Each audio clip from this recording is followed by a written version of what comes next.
sih, saya baru tahu tuh setelah saya sudah beberapa bulan di sana, kok ada orang Cina ini ada satu bau yang sangat-sangat berbeda gitu ya dengan anak-anak lain gitu kan ya di kelas loh teman-teman. Dan ini kadang-kadang guru-guru bahasa Mandarin kita juga sedikit aneh gitu.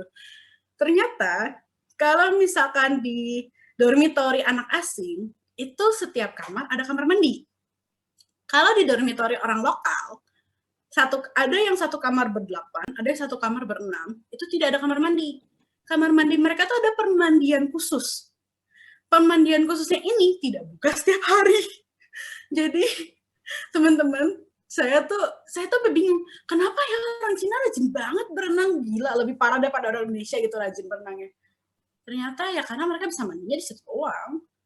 Dan kalau kalian masuk ke tempat berenang itu, kalian jangan shock begitu masuk semua orang udah telanjang. Itu anak-anak Indonesia pasti shock setiap kali mau berenang itu ya.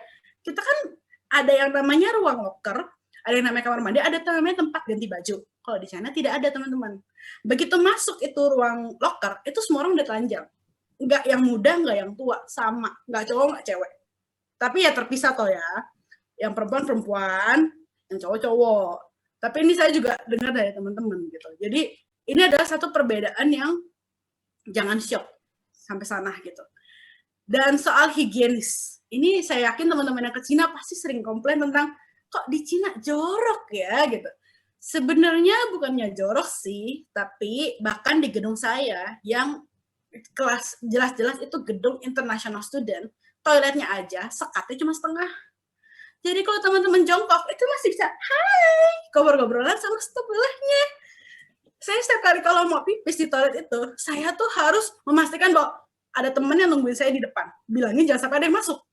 Karena toiletnya cuma setengah. Jadi kalau teman-teman jongkok tuh masih bisa lihat lipatan. Itu toilet perempuan loh.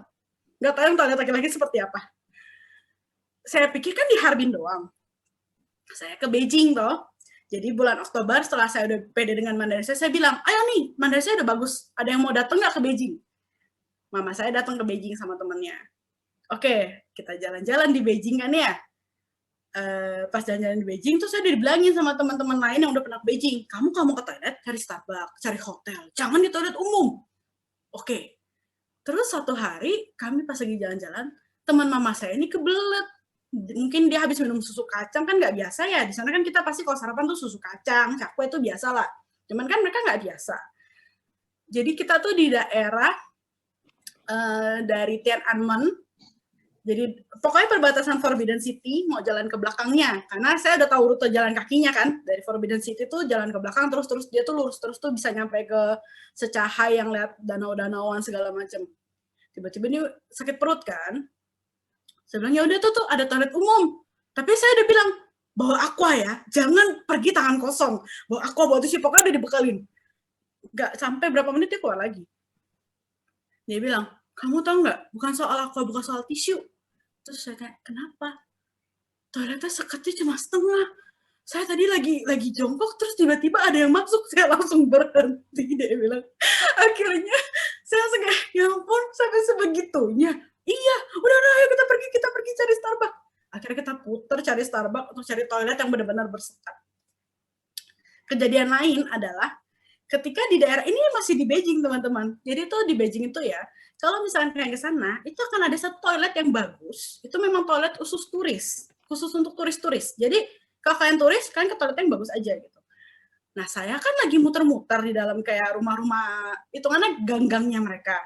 Terus biasalah perempuan pengen toilet toh, pengen pipis kan. Aduh, aku kebelet nih, tunggu sini ya. Aku pikir kan aku sudah biasa, aku udah pernah ke ujung utara sana yang toiletnya cuma lubang doang gitu kan di tengah hutan gitu. Tapi pas ini sangat-sangat syok karena ternyata di dalam toiletnya itu cuma ada bener-bener, ini mungkin agak sedikit jorok ya teman-teman, jangan syok ya. Lubang doang 4 biji teman, dan itu nggak ada sekatnya sama sekali. Jadi pas aku buka pintu itu ada 3 orang lagi ngantri. Dan maksudnya 3 orang itu lagi jongkok di sana, sedang melakukan hal mereka gitu. Nah kayak, langsung aku tutup lagi. Gak jadi, aku nggak bisa ke toilet di sini. Ayo kita pergi aja, Jadi kalau di Shanghai itu bagus banget toiletnya.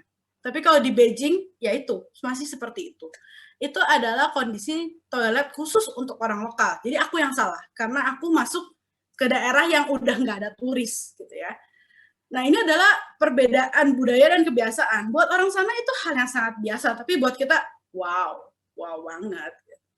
Jadi mungkin buat teman-teman yang mau ke China, di noted posisi Starbucks, posisi KFC itu mereka pasti ada toilet. Jadi kalau mau ke toilet KFC, McD, Starbucks udah itu aja paling aman. Nggak akan kalian nemuin kondisi yang tidak bersama.